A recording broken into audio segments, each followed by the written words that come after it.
Sulit dipercaya memang, tapi zebra punya kulit hitam polos di balik mantel bergarisnya. Zebra membutuhkan corak ini untuk mengontrol suhu tubuh.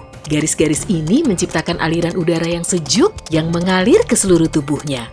Zebra juga bisa mengangkat rambut yang ada pada garis hitamnya untuk menjebak panas, sedangkan bulu putihnya tetap datar. Jadi jika zebra hanya berwarna putih atau hitam polos, hewan ini perlu mencari cara lain untuk menjaga suhu tubuhnya. Mereka juga perlu menemukan cara baru untuk menghindari predator. Corak hitamnya bikin pusing, yang artinya saat zebra berlari, garis-garis ini akan menyulitkan pemangsa melihat ke arah mana zebra bergerak.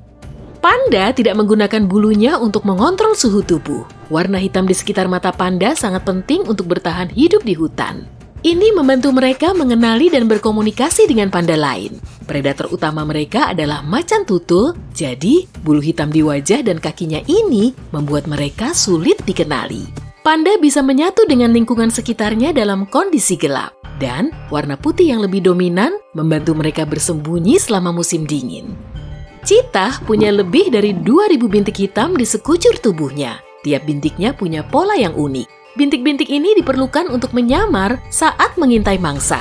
Cheetah terlahir dengan bintik-bintik ini, jadi meski masih kecil, mereka tetap bisa bersembunyi dan terlindungi. Tanpanya, cheetah akan kesulitan berburu atau bersembunyi. Di bawah corak ini, kulit cheetah hanya satu warna dan tidak berbintik sama sekali. Tidak seperti cheetah, harimau punya pola yang terkenal pada bulu dan kulitnya. Loreng harimau digunakan untuk bersembunyi dari mangsa supaya dapat membaur dengan rumput yang tinggi. Warnanya memang tidak seperti warna rumput, tapi jangan lupa, kebanyakan hewan di alam liar buta warna dan hanya bisa membedakan antara hitam, putih, dan rona abu-abu. Banyak hewan punya loreng, tapi bumblebee adalah salah satu dari yang terkecil.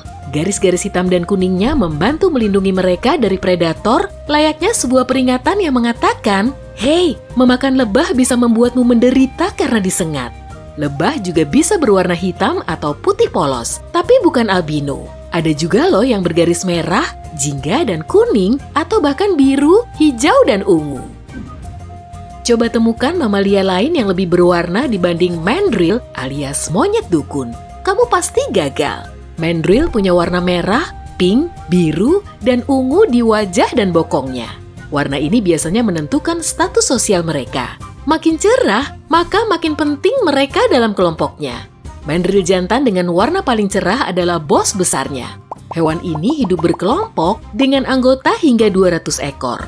Hormon membuat mereka kehilangan bulu di bantalan duduknya, sehingga warna cerahnya makin terlihat. Warnanya juga jadi lebih cerah saat hewan ini bersemangat.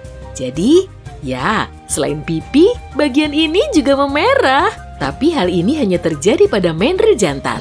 Mandrill betina berwarna coklat dan tidak punya warna cerah sama sekali.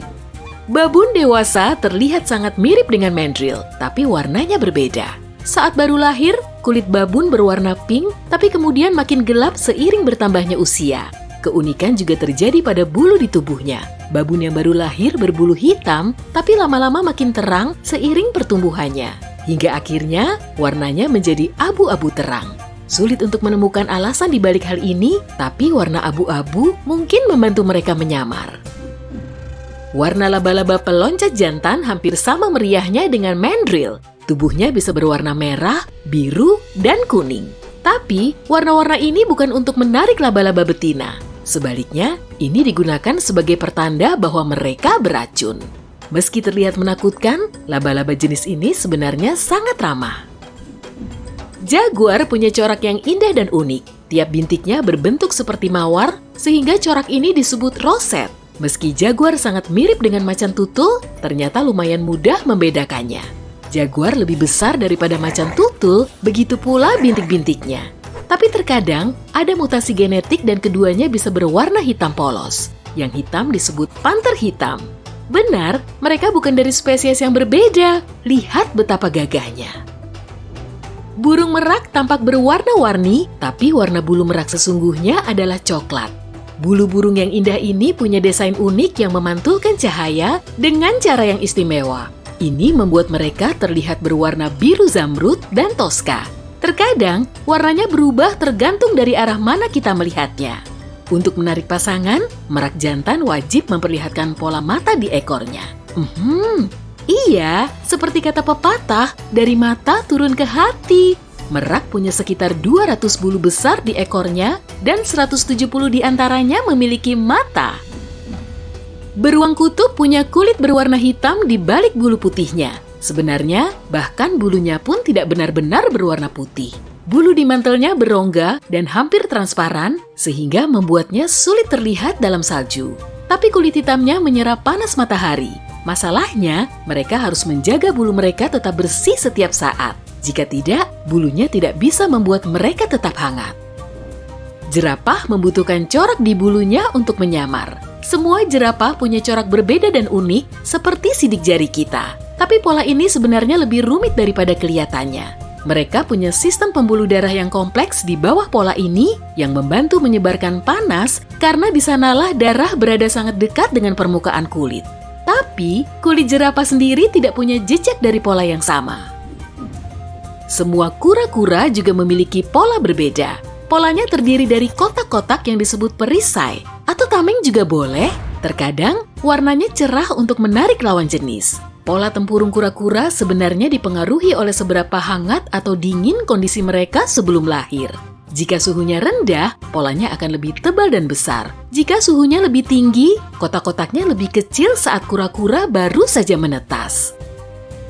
Sayap berwarna cerah sebenarnya sangat berguna untuk kupu-kupu. Ini berfungsi sebagai peringatan kepada hewan lain, kamuflase, dan pencari perhatian pasangan. Polanya sangat berbeda antara permukaan dan bagian belakang sayap. Warna hewan ini mulai muncul 1 atau 2 hari sebelum larva menjadi kupu-kupu dewasa. Warna kupu-kupu ditentukan oleh sisiknya. Warna sisik biasanya berasal dari pigmen, tapi terkadang warnanya yang menakjubkan hanyalah pantulan cahaya.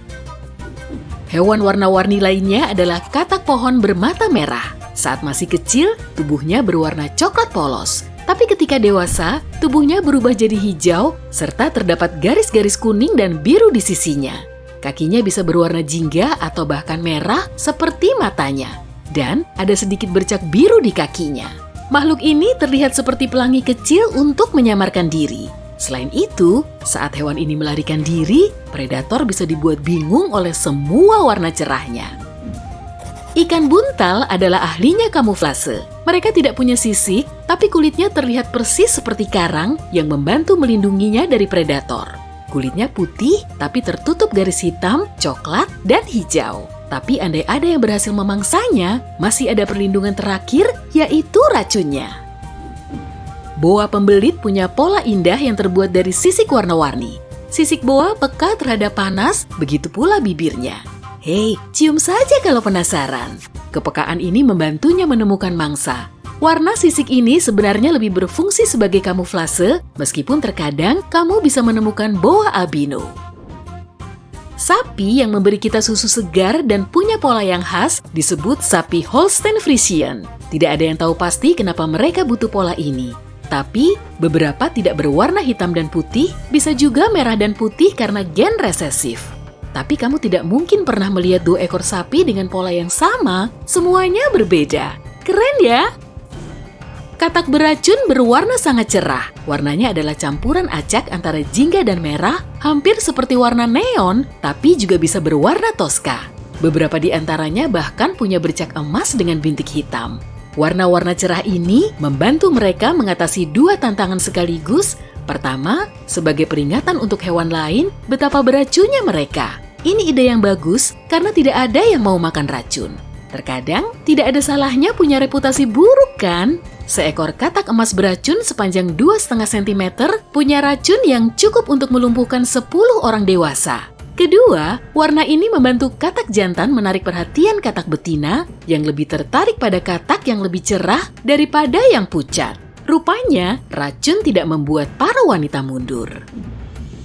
Raja lawak terhebat di alam liar tentu adalah komedian.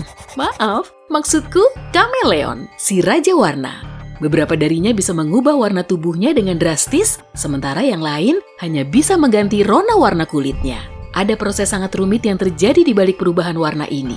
Kulit hewan ini mengandung pigmen dan di bawahnya ada sel dengan kristal khusus. Kameleon bisa mengubah ruang di antara kristal-kristal tersebut, membuat cahaya memantul secara berbeda di tubuhnya. Inilah yang mengubah warna kulit hewan ini. Mereka melakukannya untuk menyamarkan diri, meski ada beberapa yang menggunakannya untuk mengatur suhu tubuh. Dan juga sebagai bahan lawakan garingku tadi.